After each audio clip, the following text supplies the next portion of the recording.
Lepo pozdravljeni. Mi bomo kar začeli, zato ker nam je čas odmerjen zelo na kratko, debata bo pa vendarle zahtevala kar nekaj razmisleka, mogoče tudi kakšno vprašanje iz občinstva, zato ne bomo se kaj dost obirali. Lepo pozdravljeni na današnjem dogodku, ki ima en tak malce provokativen, malce morda zanimiv naslov: Digitalno knjižno založništvo, oksimoron ali prihodnost. Namreč danes se bomo pogovarjali tukaj o spremembah, ki se uvajajo na področju založništva v tujini, zdaj že precej bolj kot recimo pri nas, ampak zdaj te spremembe prihajajo tudi k nam, oziroma kot bomo slišali, so seveda že tudi nekaj časa pri nas, morda pa jih niste, morda pa sami pravzaprav še o tem ne govorimo dovolj ali pa morda tudi ne razmišljamo dovolj, in to bomo skušali danes popraviti. Moji trije gostje so danes, če bom začel svoje leve, glavna urednica Mladinske knjige in avtorica knjige Nevidna moč knjig, ki je šla pri Cankarjevi založbi, dr. Alenka Kepec-Mohar. Potem naprej imamo vodjo digitalnega knjižnega uredništva Mladinske knjige Tihano Kurtin Jeraj in pa gospoda Marjana Pavšeta, predstavnika podjetja Audibook, prvega slovenskega podjetja, ki ima platformo za uporabo, izposojo, prodajo zvočnih knjig. Da ne bom, če slučajno še kdo ni seznanjen s terminologijo, skratka, govorili bomo o e-knjigah, to so elektronske knjige, o zvočnicah, kar so zvočne knjige, in pa še o kakšnih drugih oblikah, več o tem naprej. Ampak začeli bomo nekako debato tako, bi jaz rekel, malo bolj teoretično, oziroma da dobimo nek kontekst naše debate, zato bom kolegico Alenko, jaz upam, da ne zamerite, če seveda Alenke ne bom vikal, ker sva kolega, je tudi moja šefica, tako da Alenka, se z Alenko dobro poznava, predvsem pa je Alenka, mislim, da trenutno eden naših največjih strokovnjakov, ki razmišlja o digitalnem branju, o branju v digitalnih okoljih, kakorkoli pač to imenujemo, skratka spletno branje. In moje prvo vprašanje bi pravzaprav bilo povezano točno z tem naslovom, kakor smo si ga danes za to debato zadali.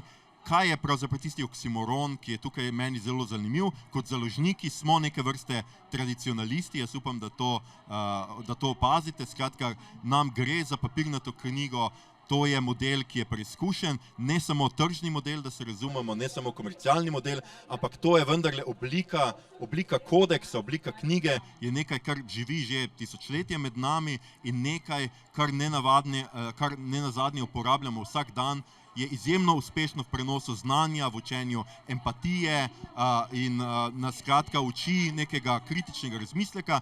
Zdajle pa z uvajanjem e-branja, z uvajanjem branja oziroma vedno večjega branja v digitalnih okoljih, pa vendarle strokovnjaki ugotavljajo, da se te stvari, da je to branje nekoliko drugačno. In najprej, Alenka, mogoče seveda, da tebe vprašam, ali so zdaj te razlike, o tem se je veliko govorilo, pa jaz mislim, da še vedno premalo.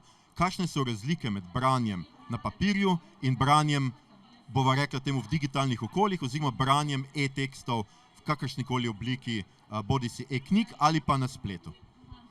Aljoša, hvala za to uvodno predstavitev. Mislim, da je v resnici knjižni sejem pravi prostor za razmislek o takšnih stvareh. Tehnologija, ki se je zgodila v zadnjih 10 letih, je pravzaprav tehnologija, ki je naredila strašanski preboj. In to, kar lahko spremljamo zlasti tudi med mladimi, je seveda upadanje te bralne kondicije, zato se je tudi v znanstvenih krogih vzpostavilo kar nekaj iniciativ za razmislek o tem, kaj se dogaja v naši glavi, ko beremo na papirju in ko beremo na zaslonu. In ugotovitve so zelo pomembne, namreč razlika pri branju na zaslonu v primerjavi z branjem na papirju je zagotovo pri razumevanju besedil, torej pri globini našega kognitivnega procesiranja, zagotovo tudi vpliva na našo pozornost, torej kako močno se lahko osredotočimo na tisto, kar preberemo, in zlasti na kognitivno potrpežljivost. Torej, koliko časa zdržimo ob branju daljših, poglobljenem branju daljših besedil. In vse to seveda verjetno ni problematično pri bralcih, ki že imamo vzpostavljene neke svoje kognitivne mehanizme za branje, tudi za kritično razmišljanje o prebranem. Bolj vprašanje pa je, kaj se dogaja, če na takšen način berejo mladi bralci. In tukaj seveda je eno od teh ključnih vprašanj, kam in kako v izobraževalnem sistemu, seveda pa tudi kako to vpliva na založništvo.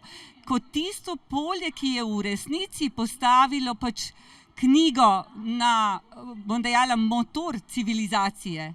In to zagotovo zastavlja vprašanje, o katerih se je potrebno pogovarjati. In če so že pri mladih, seveda, zdaj mogoče, vendar moramo reči tudi kakšno o tem, da se seveda zadnja leta vidimo veliko uvajanja, ne samo e-branja, bomo rekli, v mlade, skratka imamo, vzpostavlja se nek sistem ne bralne značke, ampak skratka domačega branja, hvala Lenka, domačega branja. Obenem se seveda tudi vedno več ekrani uporabljajo pri mladih. Kako to pravzaprav, kako na to gledamo kot založniki, ne nazadnje Mladinska knjiga tudi izdaja učbenike, ki imajo seveda deloma prilagojeno novemu občinstvu, kajti novo občinstvo pa je vendarle navajeno učenja danes z zaslonov. Ja, to je seveda, bom dejala, sistemska odločitev države na nek način. Je pa zagotovo pomembno poudariti to, da je pri učenju in procesiranju zelo pomembna tudi vloga telesa, torej pisanje, in to je nekaj, kar tudi dokazano je, kot sem dejala, globina procesiranja, razumevanja prebranega se res razlikuje, ker mi, ko beremo na zaslonu, preprosto, bom dejala, vključimo nek privzeti način branja, brskanja po podatkih. In ravno ta razlika, se pravi zmožnost poglobiti se v besedilu in vztrajati pri nekem mirnem, poglobljenem branju dlje časa ali pa brskati po zaslonu in iskati podatke, je tisto, kar res ključno vpliva. Seveda pa zdaj tukaj ne razmišljamo o tem, ali je tehnologija v redu ali ni v redu, ali domače branje ali ne domače branje. Generalno bom dejala, je pomembno zlasti to, da beremo in da beremo veliko. Vendar je potrebno predtem vsaj v šolskem sistemu vzpostaviti te mehanizme, da se učenci naučijo brati poglobljeno, pridobiti neko to bralno kondicijo za poglobljeno branje, ker to je tudi vodilo potem za to, da o prebranem znamo razmišljati in znamo tudi sami razvijati neko misel. Mi vemo, da so besedila na spletu, na zaslonu zelo kratka, da je skladenska recimo postavitev besedil popolnoma drugačna, kot je recimo način, kako se razvija neka misel v daljšem poglobljenem besedilu. In seveda, če bodo mladi prebirali zlasti ta zaslonska besedila, bo način dojemanja, procesiranja povsem drugačen, kot pa če berejo neko tiskano besedilo dlje časa. Torej, ni dilema, ja, tiskano, ne e-knjige, brati je potrebno seveda oboje, vendar vprašanje kdaj in s kakšnim namenom. Tako da tukaj tudi, ko spremljamo založništvo, če odgovorim še na ta del tvojega vprašanja, jasno je, da moč tehnologije je neizmerna. In naj založništvo še tako vztraja zgolj pri tiskanih knjigah. Ta pogon tehnologije bo popolnoma prekril ta prostor. In tukaj je vprašanje za založnike v resnici eno samo. Ali bomo založniki z dobrimi zgodbami, kakovostnimi vsebinami na tem polju prisotni ali ne? In mislim, da je odgovor založništva, kar se kaže tudi v globalnem založništvu, kot je, vemo, da tudi celo glasbena industrija vstopa na polje zvočnih knjig. Tukaj mislim, da preprosto založništvo ne sme prepustiti te zaslonske tehnologije nekim populističnim vsebinam, ampak je naša, bom dejala, družbeno odgovorna naloga, da dobre vsebine, ki jih imamo, ponujamo pač v različnih formatih. Naloga države pa je, da seveda sistemsko poskrbi, da bodo otroci, mladina opremljeni z dovolj bralne kondicije in teh kognitivnih zmožnosti, da jih bo to vodilo v nek avtonomen da bodo nenazadnje znali tudi prepoznavati, kaj je dobra vsebina, kaj ni dobra vsebina, kaj je lažna novica in kaj je resnica. Super. Definitivno ima tukaj založništvo eno družbeno vlogo, zelo pomembno. Zanimivo pa mi je, če Tihana se k tebi zdajle obrnem, seveda, ker si vodja digitalnega knjižnega uredništva na Mladinski knjigi, kot sem že rekel. Zanimivo je, da je Mladinska knjiga v preteklosti že poskusila zvočnicami, zvočnimi knjigami, pa jih je potem nekako opustila, vsaj za večino programa, saj za recimo za otroško literaturo so zvočnice vedno obstajale, tudi danes še obstajajo zvočnice oziroma neke uglasbitve, ne vem, če nista verjetno to čisto isti stvari, mogoče boš o tem tudi kaj povedala, ampak zdaj pa se k zvočnicam, k zvočnim knjigam vrača spet na veliko, z veliko močjo. Kaj se je vmes spremenilo? Ali gre za spremembe v neki kulturi, bomo rekli spremembe v branju, dojemanju, kaj knjiga je, kaj je vsebina, kot je Alenka nekajkrat omenila, ali gre vendarle tudi za kakšne druge spremembe, tehnološke in tako naprej? Ja, drži. Mladinska knjiga je, mislim, da pred 10 leti oziroma mogoče še več, jaz sem bila takrat še zelenc na Mladinski knjigi, je začela z programom zvočnih knjig za odrasle bralce, ki se žal takrat ni izkazal za uspeli poskus.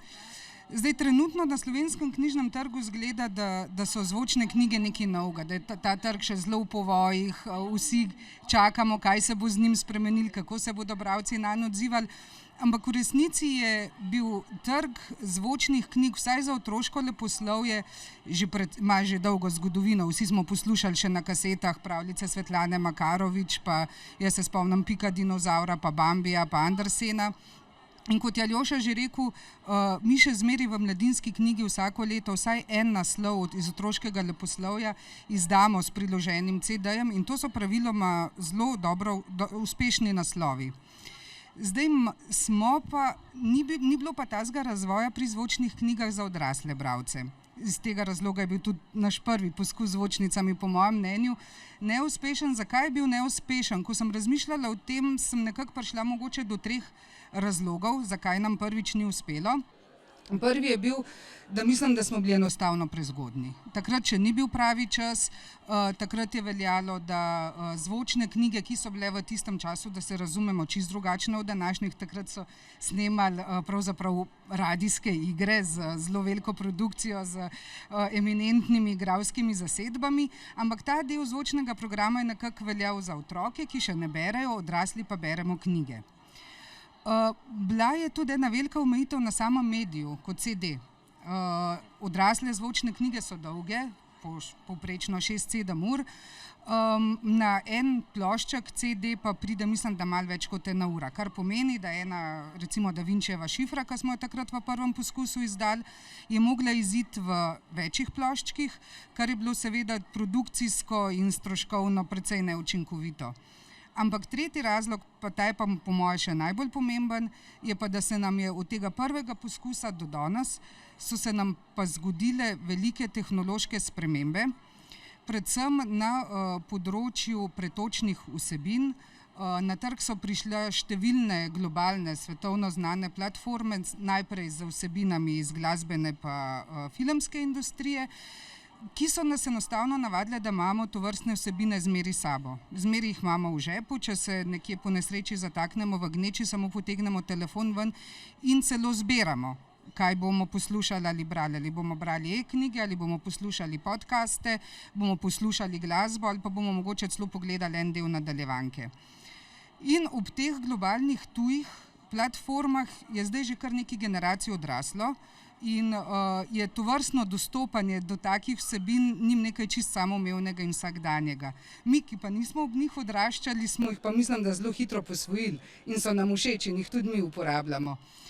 Tako da mislim, da je ta čas vmes med našim prvim in drugim poskusom, da je tista ključna razlika, zakaj je pa tokrat pravi čas, da glasbena in filmska industrija je na ta vlak vstopila že precej let nazaj, zelo uspešno. Mislim pa, da je trenutno čas, da na ta vlak vstopi tudi založniška panoga s svojimi knjižnimi vsebinami. Za slovenski trg se mi pa zdi še en moment zelo pomemben in to je moment jezika. Namreč vsi uporabljamo tuje platforme, kjer konzumiramo vsebino v tujih jezikih. Kar s tem seveda ni nič narobe, ampak pa mislim, da je pa odgovornost in dolžnost slovenskih založnikov, da pa bralcem pa omogočajo oziroma dajo vsaj izbiro uporabe tudi digitalnih knjižnih vsebin v slovenskem jeziku. Gospod Poše, zdaj, če se obrnem na kratko na vas, vi ste seveda predstavnik podjetja Audibook, ki ima preko 700 audio knjig, se pravi zvočnih knjig že na ponudbo. Vi zdaj delate že koliko let? Mi smo na trgu z mobilnimi aplikacijami malo več kot 5 let. Malo več kot 5 let. Produkcijo audio knjig oziroma zvočnih knjig imamo pa že 6 let. 6 let. Skratka, kaj pa je vas pred 6 leti nagovorilo k temu, da se je odprlo to podjetje, da ste začeli delati zvočne knjige pri Audibooku, ker vendarle, kot smo se zdaj slišali, mogoče takrat še ni bilo najbolj jasno, da zvočne knjige so lahko uspešne tudi pri nas ali pa sploh kjerkoli. Kaj je pravzaprav takrat vas nagovorilo? Ste opravili kakšne raziskave tujih trgov? Zakaj ste vstopili na ta trg, se pravi pred 6 leti? Ja, tako kot večina tehnoloških startupov, najprej smo zaznali neko potrebo na trgu, in vedeli smo, da v tujini te zadeve že obstajajo, in Slovenci smo to vrstno, literaturo v zvočni ali pa audio obliki že takrat konzumirali, in vedeli smo, da je potreba velika, ampak vseeno smo morali narediti še neko raziskavo trga in tako naprej, in smo raziskovali trg tako v tujini kot pri nas, in smo ugotovili, da potreba je velika, Zdaj, koliko se bo pa to hitro prijel, ker trg je bil pri nas produkcijsko mrtev in bralno v slovenščini bil tako rekoč mrtev, Vedeli smo, da bo obuditev trga zelo, zelo težka in dolgotrajna, ampak seveda to nas ni odvrnilo od namere, Mogoče, če bi vedeli, da bo tako dolgotrajna pa tako težavna, bi mogoče še 3-krat premislili, ampak smo bili pogumni in vztrajni in smo vztrajali in danes recimo lahko rečemo, da ta trg ni več tako majhen, kot je bil, spet pa še vedno ni tako velik, kot je v nekaterih drugih razvitih zahodnih državah. Namreč velikost jezikovnega trga je ključna za neko ekonomsko upravičenost pri nakladah ali pa izdajah novih audio knjig, zvočnih knjig, zvočnic, kakorkoli jih imenujemo. In Slovenija ima samo 2 milijona ljudi, in od tega samo dober milijon prebere recimo vsaj eno knjigo na leto, kar je zelo problematično. Če gledamo, skandinavske države, imajo ful večjo kulturo branja, ful več ljudi to bere, in pri njih tudi ta trg zvočnih knjig na fizičnih nosilcih ni nikoli popolnoma umrl, Vedno je bil nek nivo tega trga, je vedno obstajal in ga je bilo lažje obuditi, ko so nastale potem te digitalne mobilne platforme, Storytel in podobno. Pri nas je bilo to veliko, veliko težje, namreč zvočne knjige v Sloveniji obstajajo že cirka 60 let, Tudi Mladinska knjiga je bila med prvimi, ki je snemala gramofonske plošče in potem audiokasete in potem CD-ji in potem so bili še DVD in minidiski in Walkmani, Discmani, vsa mogoča tehnologija predvajalnikov se je uporabljala, ampak potem je bilo pa tam nekje od leta 2005-2006 pa do nekje 2015-2016 nekje je bilo mrtvilo, Nihče ni želel nič producirati, ravno zaradi pojava interneta in pa kopiranja, piratstva, in noben si ni želel spodbujati piratstva in zaradi tega ta trg zamrl in mi smo vedeli, da ko bomo razvili svojo platformo, moramo najprej paziti, da bomo protipiratsko DRM zaščito naredili tako rekoč popolno, da do piratstva ne bo prihajalo, da bo zadeva mobilna in da bo delovala brezhibno. Najprej smo mogli to narediti in pa smo to razvijali zelo dolgo časa predno smo šli na trg in še potisne smo izpopolnjevali in še vedno izpopolnjujemo. Tako da danes moram reči, da so naši uporabniki, sploh uporabniki, ki imajo recimo knjižnično izposojo, ne, zelo, zelo zadovoljni, ker pri nas tako rekoč ni nobenih težav, zelo malo je treba kakega suporta pri tem. Ne. Večinoma vse deluje brezhibno in to je ključno. No. In zato mislim, da bomo vztrajali še naprej, ker število uporabnikov pa nezadržno raste. Ne. Zdaj imamo že skoraj 90,000 downloadov na vseh treh, imamo 3 mobilne aplikacije, ne. Samo na Androidu smo že nekaj časa nazaj presegli številko 50,000, ne. In to nezadržno raste še naprej. In tudi produkcija raste, tako da jaz mislim, da bo ta zgodba tega knjižnega, mobilnega knjižnega trga, audio knjig, zvočnih knjig, tudi v Sloveniji podobno uspešna, kot je bila v določenih drugih jezikovnih trgih. Zanimivo, Tihana, mogoče eno tako vprašanje, ki se je verjetno zdaj zastavilo vsem, ki tole poslušajo. Kako pa Mladinska knjiga kot največji slovenski založnik gleda seveda na to, da zdajle zvočnice na nek način bi vsi pomisli odžirajo skratka zanimanje za tiskanje knjige. Se tebi zdi, da je to resnica, da skratka zvočnice posegajo po trgu in zmanjšujejo trg fizičnih knjig, tiskanih knjig, ali se ti zdi, da je to širitev ponudbe? To je, mislim, da je eno ključnih vprašanj, ki se jih seveda pomisli vsak, ki se ukvarja z izdajanjem knjig in bi rad seveda živel z izdajanjem knjig. Seveda sem se s tem tudi jaz zelo dolgo ukvarjala, preden sem začela delati na področju digitalnih knjižnih vsebin. Verjamem, da pa pred vsemi mojimi razmisleki so ta proces razmišljanja, da je upravlja tudi Mladinska knjiga založba. Ker se prepričana sem, pa tudi Mladinska knjiga, da v bistvu zdravo jedro založništva je in bo in mora ostati tiskana knjiga. V končni fazi brez tiskane knjige, vsaj na slovenskem trgu, ne more nastati nobena digitalna knjižna vsebina. Mislim, da enostavno, da so bojazni, s tem se recimo, to je bila tudi ena izmed digitalne knjižne vsebine, so bile tudi ena izmed zelo močno zastopanih tem na letošnjem Frankfurtskem knjižnem sejmu. Še nikoli prej, vsaj jaz nisem opazila, da bi bilo toliko predavanj, toliko pogovorov namenjeni digitalnim knjižnim vsebinam. Tudi tam dejansko ni šel noben pogovor v smer ne tiskano, ja, zvočno ne tiskano, ja, kdo komu odžira. To je postalo dejstvo. Različne forme, oblike knjižnih vsebin bodo sobivale. Sobivale bodo pa tako, ker po mojem mnenju gre dejansko za širitev ciljnih skupin. Mislim, da z različnimi digitalnimi formami knjižnih vsebin pravzaprav zajemamo neke segmente populacije, ki v tem trenutku verjetno niso zelo strastni bralci. Tako da jaz sem prepričana, da strastni bralci tiskanih vsebin bodo kljub produkciji zvočnih in e-knjig ostali strastni bralci tiskanih knjig. Verjamem, da pa bomo s temi formami pa pridobili tudi mogoče predvsem mlajše generacije, ki so vajene konzumirati vsebine preko mobilnih naprav. Jaz sem tudi samo sebe opazovala, ker moram zdaj po službeni dolžnosti poslušati veliko zvočnic in pregledati te knjig, če so se moje bralne navade v tem času spremenile. Opazila sem eno zanimivo situacijo takrat, kadar res želim nekaj v miru prebrati, kadar si nekaj želim prebrati, kadar je to tisti trenutek zame in za branje, je to zmeri tiskana knjiga.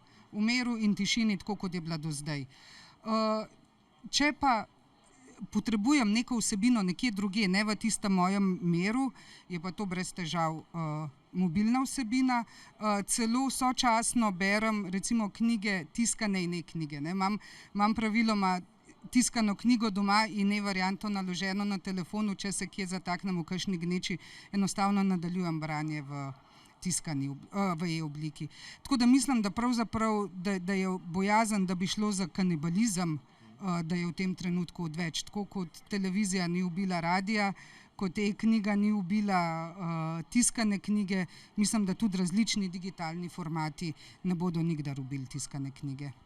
Super, pa zdaj pa seveda, gospod Pože, vem, da je to poslovna skrivnost, vaši podatki in da se tukaj zdaj sedite v konkurenci, ampak vseeno, vi neke podatke gotovo zdaj imate. Veste, zbirate kakšne podatke o uporabnikih, veste, kdo so recimo največji poslušalci vaših knjig, veste najbrž tudi, kateri žanri se najbolje poslušajo, bomo tako rekli. Kaj so pravzaprav ti parametri, skratka, kaj so ti podatki, s katerimi nam lahko recimo postrežete zdaj? Kaj vemo mi o povprečnem poslušalcu zvočne knjige? Ja, najprej povem, da mi super sodelujemo, sploh se ne počutimo kot neki konkurenti, ampak smo partnerji. Tako da jaz tudi mislim, da je slovenski knjižni trg toliko majhen in pa tale segmentek trga, digitalnih knjig je tako majhen, da bi bilo neumno, da bi vsak obdeloval samo svoj vrtiček, ampak da moramo sodelovati v dobro slovenskega jezika in slovenskega založništva. Zdaj, kar se tiče audiobooka in naših uporabnikov, tako rekoč iz vseh starostnih segmentov in tudi po spolu imamo uporabnike posod. Ni nekega velikega odstopanja.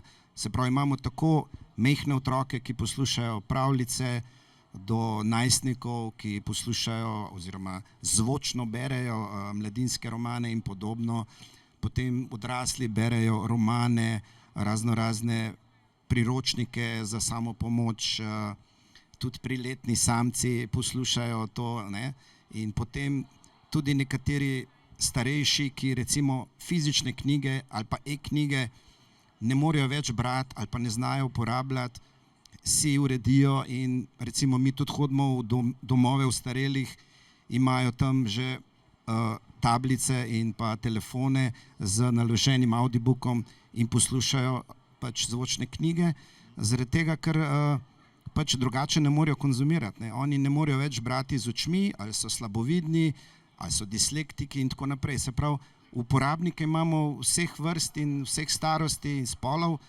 Zdaj, če bi pa moral povedati natančno, kaj je pa najbolj pogost uporabnik, bi pa rekel, da je to ženska, ki pač jih je več, jih je tam nekje med 55-60% in tam nekje v zgodnjih srednjih letih, tam nekje med 40 in 50 let, se mi zdi, da je to naš najbolj reprezentančen uporabnik.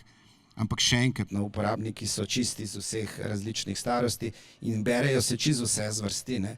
Moram tukaj tudi povedati, da je en mobilni operater A1 naredil veliko promocijo za zvočne pravljice z lahkonočnicami, tako da se je ogromno otrok navadilo in pač iščejo nove in nove vsebine in nekaj najdejo tudi pri nas in pri Mladinski knjigi. Tako da ja, vse zvrsti in vse starosti, tako da nekih omejitev tukaj tako rekoč ni. Ja, je pa zanimivo, ker ta prerez, ki ste ga zdaj naredili, se nekako ujema s tem, kdo so bralci. Se tudi bralci so večinoma bralke, ravno mogoče v tej nekje starostni dobi. Pardon, sem mogoče pozabil. Pozabili smo omeniti multitasking. To je tisto, kar mladi ljudje ali pa zelo zaposleni ljudje, recimo podjetniki ali pa mlade mamice in podobno, nujno rabijo to multitasking oziroma po slovensko rečemo večjo pravilnost. In samo zvočne knjige to omogočajo. E-knjige ne omogočajo več pravilnosti. Za e-knjigo rabimo natanko toliko prostega časa kot za fizično tiskano knjigo. Za zvočno knjigo pa ne. Za zvočno knjigo pa lahko poslušamo vmes, ko se peljemo z vlakom, z avtobusom ali pa vozimo avto ali pa ko sprehajamo psa ali pa ko skrbimo za dojenčka ali pa za malčka ali pa ko kuhamo, pospravljamo stanovanje, smo v fitnessu, se pravi, tako rekoč kadarkoli, v katerem koli trenutku dneva lahko zvočno beremo knjigo. In to je ta multitasking, ki ga omogoča samo zvočna knjiga in zaradi tega je to največja prednost teh knjig. Čujem, kaj sem vas... Ne, Alenka, si hotela nekaj dodati? Ja, mogoče v zvezi s tem dodam, da na teh razpravah na Frankfurtskem knjižnem sejmu letošnjem so res brezzvočnice, kot je dejala Tihana, kar taka pomembna tema. No in ena od ugotovitev je bila, da so pogosti poslušalci zvočnih knjig moški. pogostejši kot pa ženske. Zdaj, glede te teorije o več pravilnosti, to v znanosti sicer obstaja kar nekaj idej, no, ampak ko smo na Mladinski knjigi razmišljali o tem digitalnem programu in širjenju zgodb tudi na zvočnice, e-knjige in branke, to, kar ponuja Mladinska knjiga plus, seveda smo imeli v mislih, kako zanimivo bo spremljati, kdo so res ti bralci, in skoraj da prepričani smo, da se bodo pokazale pomembne razlike tudi znotraj zvrsti prebranega. Ker vemo, da verjetno bralci zahtevnejšega leposlovja ne bodo zelo pogosto posegali po žanrskih ljubezenskih romanih, tako da tukaj tudi starostno. In tukaj se mi zdi, da je, kot sem dejala na začetku, res cilj založništva ponuditi kakovostne vsebine tudi tistim, ki doslej niso bodisi ohranili te zmožnosti res poglobljenega branja daljših besedil, pa vendarle hrepenijo po nekih dobrih vsebinah, bodisi leposlovnih ali pa tudi vsebinah za osebno rast, pač zgodbah, ki nam pomagajo bolje živeti. Super, ja. Skratka, seveda Mladinska knjiga bo kot največja založba v Sloveniji lahko te podatke pridom izkoriščala tudi za mogoče natančnejše pregledovanje slovenskega knjižnega trga. Ne nazadnje o njem sicer nastaja anketa, zdaj, ko Andreja tukaj vidim, da ne bo se seveda uprl. Seveda obstaja anketa, ki skoraj vsako leto sprašuje bralce, vsakih 5 let, hvala Andrej, ja, seveda, vsakih 5 let sprašuje bralce, ampak jaz mislim, da so tekoči podatki nekaj, kar nam seveda zelo manjka, ampak ker je Alenka že omenila Tihana, bi vseeno jaz seveda rad še nekaj slišal o Mladinski knjigi plus, ki je v teh dneh Mladinska knjiga jo predstavlja aplikacijo, kjer niso samo zvočnice. Ja, v Mladinski knjigi smo že precej let izdajamo redno program e-knjig, torej skoraj celoten tiskan program relativno hitro izdamo tudi v e-obliki. Z letošnjim letom smo pa stopili bolj resno in s takim večjim zamahom in zagonom na mal širši trg digitalnih knjižnih vsebin. Torej, pred kratkim je zaživel nov dom za naše digitalne knjižne vsebine, rečemo mu Mladinska knjiga plus. To je mobilna aplikacija, ki si jo naložite na vaše mobilne naprave. In zaenkrat ponujamo v tej aplikaciji okoli 300 naslovov e-knjig. Trenutno je 50 naslovov zvočnih knjig, do konca leta jih bo še enkrat toliko, in branke. Zdaj o e-knjigah pa zvočnih knjigah verjetno ne bi izgubljali časa, ker jih vsi poznamo. Mogoče samo kakšen stavek več o brankah. Kaj so branke? Branke so krajši, navdušujoči zapisi o knjigah, sicer bistveno bolj poglobljeni kot tisto kratko besedilo, ki ga imamo možnost prebrati na zadnji platnici tiskanih knjig. Gre za kratko obnovo dela, gre za kakšne ključne knjižne utrinke, mogoče pri leposlovnih delih za neke osnovne karakterizacije glavnih knjižnih oseb, mogoče opišemo vse teme, ki se pojavljajo v knjigi. Skratka, za en tak krajši študijski vodnik po knjigi z namenom, da se potencialni bralci knjige, da je to njihov prvi majčkeno bolj poglobljen stik s knjigo. Zdaj, zakaj bi brali branke? Recimo berejo jih lahko tisti, ki zelo tesno spremljajo knjižno produkcijo, pa enostavno fizično nimajo časa vsega prebrati. Je to nek prvi vpogled, da se spoznajo s produkcijo celotno. Lahko so tudi pomemben faktor pri odločanju, ali knjigo prebrati v celoti ali ne. Seveda pa branke vsekakor niso namenjene temu, da preberemo branko in kljukamo bralni seznam in si domišljamo, da smo pa prebrali celotno knjigo. Zaradi tega je tudi na začetku vsake branke je en odstavek, v katerem opišemo, kaj bralec zamuja, če knjige ne prebere v celoti. Branke imajo še eno posebnost, in namreč to je ta, da branke lahko beremo ali poslušamo. Torej, vse je napisano v besedilu, če pa besedila iz kakršnega koli razloga ne moremo prebrati, ga pa lahko seveda se odločimo in to isto besedilo poslušamo. To so 3 večji digitalni segmenti vsebine, ki so trenutno objavljeni v aplikaciji.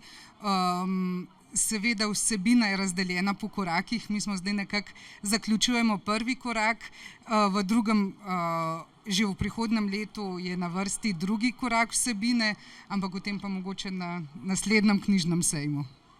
Dobro, dovolj skrivnostno, da najbrž še koga zamikalo, ampak če gremo zdajle, Tihana je omenila eno zanimivo stvar,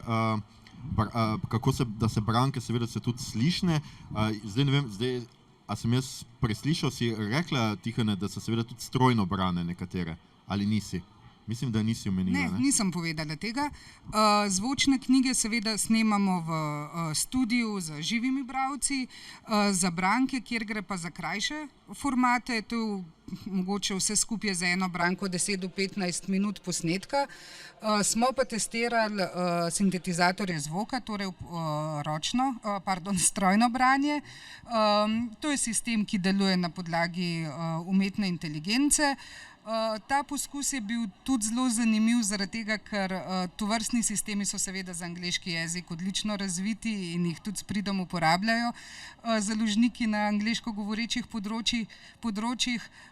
Seveda Slovenija zaradi jezikovne nezanimivosti velikih korporacij niso zelo intenzivno razvijali te sisteme za strojno branje, omogočajo pa vsi sistemi ročno popravljanje napačnega branja, tako da v resnici smo testirali, kako to izgleda. Je presenetljivo v redu, presenetljivo dobro delujejo sintetizatorji zvoka, je pa v tem hipu seveda še tukaj veliko ročnega dela, ročnega popravljanja napačno naglašenih besed, napačnih intonacij pa tako naprej. Ampak ker so te sistemi narejeni na osnovi umetne inteligence, bolj kot mi delamo z njimi, več popravkov kot vnašamo, tudi sistem postaja pametnejši, tako da mogoče za neke take krajše formate, ne leposlovna dela, bo nekoč tudi zelo uporaben. Tudi v Frankfurtu so veliko govorili o strojnem branju, vsi večji založniki zvočnih knjig, ampak moramo vedeti, to so angleško pa nemško govoreči trgi, tudi te sistemi so bistveno bolj razviti, vidijo prihodnost v tem, ampak nismo še tam. Sej, gospod Pavše, najbrž vi nimate sintetizatorja zvoka oziroma strojnega branja za vaše Audi knjige. Kako pa mogoče, če vendarle koga zanima, to je vseeno, ne bomo rekli zdaj novost, ne rekli ste 6 let ste že tukaj, ampak recimo, da še kakšni založniki, ki se niso odločili, kako pa poteka produkcija zvočnih knjig, mogoče, če povemo kaj o tem, seveda neke okvirne številke so mogoče tudi zanimive založnikom, koliko to stane produkcija recimo zvočnih knjig, ker je vendarle, si jaz predstavljam, če nimamo, kot je Tihana omenila, sintetizatorja, ki bi lahko to strojno bral, tako da mi to dejansko lahko poslušali, seveda pomeni najem profesionalnih bralcev oziroma igralcev. Ja, mi se tudi ukvarjamo z pripravo računalniško generiranih oziroma strojno branih knjig, s tem, da smo ugotovili, da je tehnologija na tem nivoju še preslaba, da bi nadomestili branje živega bralca, tako da smo se odločili, da za leposlovje zaenkrat to še ne pride v upoštev. Tudi na razvitih angleško govorečih trgih so ugotovili podobno. In tako da smo se odločili, da bomo na ta način predstavili samo kakšne strokovne knjige ali pa kakšne priročnike, kakšno literaturo, ki je tržno toliko manj zanimiva, da nihče ne bo vlagal denarja v snemanje živega bralca v studiu in tako naprej, ampak bomo namesto tega naredili strojno brano knjigo in jo bomo tudi ponudili na trgu, seveda cenejše, ampak bo pa na voljo. Tako da s tem se trenutno ukvarjamo, v naslednjem letu bomo pa to že dali na trg. Zdaj, kar se tiče pa produkcije se pravi branih knjig, pa to delamo že dolgo. Zdaj začne se tako, da recimo nek avtor ali založnik pristopi do nas, pove da bi rad projekt produkcije določenega literarnega dela. Najprej se pozadimamo, kaj to je, ali gre za roman, ali gre za, ne vem, priročnik ali karkoli gre.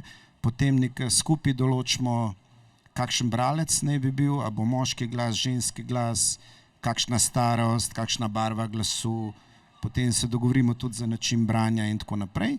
In ko smo glede tega dogovorjeni, včasih se tudi kakšen testen posnetek naredi, potem, ko se vsi nekako strinjamo glede tega, kako, potem gremo pa v produkcijo. Produkcija poteka v našem studiu, tukaj kolega, ki to dela, snema se nekje do 2 uri naenkrat, potem pa spet čez dan, 2 ali pa čez nekaj dni, se pravi, dela se po segmentih, ne?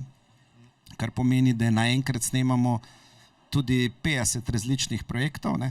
In traja zelo, zelo dolgo časa, da se en projekt posname, ko je v celoti posnetek dokončan, se pravi, gre ta surovi posnetek v obdelavo, se pravi v editing, kjer potem naši mojstri to izpopolnjujejo, se pravi, najprej se odstranjujejo napake in če je treba kaj še enkrat posneti, se na koncu še enkrat posname, potem se brišejo razno šumenje, cmokljanje, pretirano dihanje in podobno.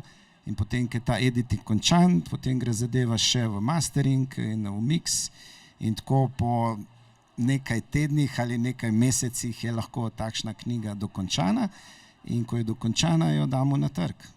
Včasih traja zelo dolgo in zelo, zelo drag postopek je v primerjavi z tiskom fizičnih knjig, ki se je z leti pocenil, ne, se pa produkcija zvočnih knjig z leti draži, ker pač vse zadeve so čezdalje dražje, še posebej delo ljudi. A ne? Super, hvala. Alenka, mogoče še eno vprašanje seveda zate. Zdaj seveda Mladinska knjiga najbrž razmišlja seveda tudi o tem, da vse knjige se pa ne dajo zvočno narediti, tudi vse knjige, tudi e-knjige recimo, ne obstajajo vse knjige v e-formatu in vendarle seveda, jaz mislim, da tudi seveda, upam, da se strinja z mano, ravno zaradi tega tudi tiskana knjiga bo vedno pomembna, pa vedno bolj se veča, bi jaz rekel, da opažamo kot znotraj Mladinske knjige, v skupini Mladinska knjiga, tudi pri obnašanju kupcev, da se kupci tudi vendarle vračajo mogoče tudi kakšnim posebnim izdajam, pa lepšim izdajam knjig, ravno zaradi tega, ker se zdi, da so knjige v vseh oblikah in so zdaj tiskane mogoče celo spet malo bolj cenjene. Ali imam samo jaz tak občutek? Upam, da ne. Ne, imaš popolnoma prav. To, kar se mi zdi pomembno, je razumeti knjigo tudi kot del naše materialne kulture. Torej tudi kot predmet, s katerim živimo in s katerim smo odraščali, ker to nas v resnici tudi kulturno pogojuje. In vemo, da mnogo bralcev, tudi raziskave, ki so pregledovale pač prav primerjavo občutij, doživljanja, procesiranja prebranega na zaslonu ali pa na papirju, so seveda povedale, da tisto, kar imamo ljudje radi, je tudi vonj. Skratka, celotno delovanje našega telesa, vsi gibi, s katerimi listamo po knjigi, obračamo, vonj po tiskarskem črnilu, vse to je nekaj, kar tudi vpliva na našo percepcijo, na način, kako sprejemamo in dojemamo zgodbo in prebrano. In ja, točno to, kar si dejal, kaže se recimo, da knjige, ki so tudi tiskarsko, tehnično nekoliko bolj ekskluzivne, prestižne, da je to nekaj, kar ima nek pomen. V resnici smo zlasti ta zahodna civilizacija odrasli s knjigami kot predmeti, ki so povsem nezavedno del naše stvarnosti. In ena od teorij, pač prav o tej materialni kulturi, govori o tem, da ravno ti predmeti, ki jih jemljemo za zelo samoumevne in so na nek način nevidni, zelo močno vplivajo na to, kako živimo, kakšne navade razvijamo in na kakšen način pač usmerjamo svoje življenje. In knjige seveda posebno vlogo zagotovo knjigam daje ta izobraževalni sistem, ker če ne prej tudi, naprimer, otroci, ki se s knjigami ne srečajo v družini, ker to ni del njihove kulture, pa se s knjigo kot predmetom zagotovo spoznajo v šoli. In prav to je bila tudi ena od mojih misij, da je tako zelo pomembno, da Slovenija tudi na tej nacionalni ravni razmišlja o tem, kako usmerjati to digitalno tehnologijo in seveda tudi tiskano. Je pa v založništvu, bom dejala, mislim, da vsi, ki že kar nekaj let ali pa desetletij delamo v založništvu, je seveda tiskana knjiga tisti predmet, ki ima svoj čar, ki nam omogoča, da se res potopimo v zgodbo na drugačen način, kot če beremo zgodbo preko zaslona, kjer smo pravzaprav ves čas odprti nekim nenehnim impulzom, tem tujkom, ki udirajo v naš način razmišljanja. No, naj bo teh tujkov čim manj, jaz pa bi vendarle zdajle izkoristil, ker sicer nam je čas potekal, ampak recimo za kakšno hitro vprašanje imamo še dovolj časa, če je slučajno iz občinstva kakšno vprašanje. Gledam, če bo kdo dvignil roko, namreč za to, ampak če ni nobenega vprašanja, bi se jaz sogovornikom zahvalil za njihov pogovor, jaz mislim, da za zelo zanimivo vprašanja, nekaj vprašanj smo nenazadnje, jaz mislim, da tudi odprli, kar nekaj odgovorov tudi dali, tako da upam, da boste od tukaj odšli s kaj več vedenja o zvočnicah, kaj več vedenja o prihodnosti založništva. Predvsem bi seveda se še Alenki zahvalil, ker je naredila eno reklamo za pogovor Cankarjeve založbe o oblikovanju knjig, ki ga bo vodil Andrej, je to danes? Jutri, hvala Andrej, da si me spomnil, jutri seveda vabljeni še tja, vabljeni na druge dogodke Slovenskega knjižnega sejma, vabljeni pa tudi to, kar je gospod Povše povedal, na večjo pravilnost, skratka, če si poiščete aplikacije Audiobooka ali pa Mladinske knjige plus, jaz bom tukaj zdaj parcialen, pa vam priporočam oboje. Potem seveda, medtem ko poslušate zvočno knjigo, se lahko sprehodite po knjižnem sejmu in medtem kupujete fizične knjige. Med drugimi seveda tudi knjigo Alenke Kepic-Mohar, Nevidno moč knjig, jaz mislim, da odlično opiše ravno pomembnost knjig in pa pomembnost tega prenašanja znanja, empatije in vsega tega, kar nam knjige pravzaprav kako vplivajo in spreminjajo naša življenja. Najlepša hvala.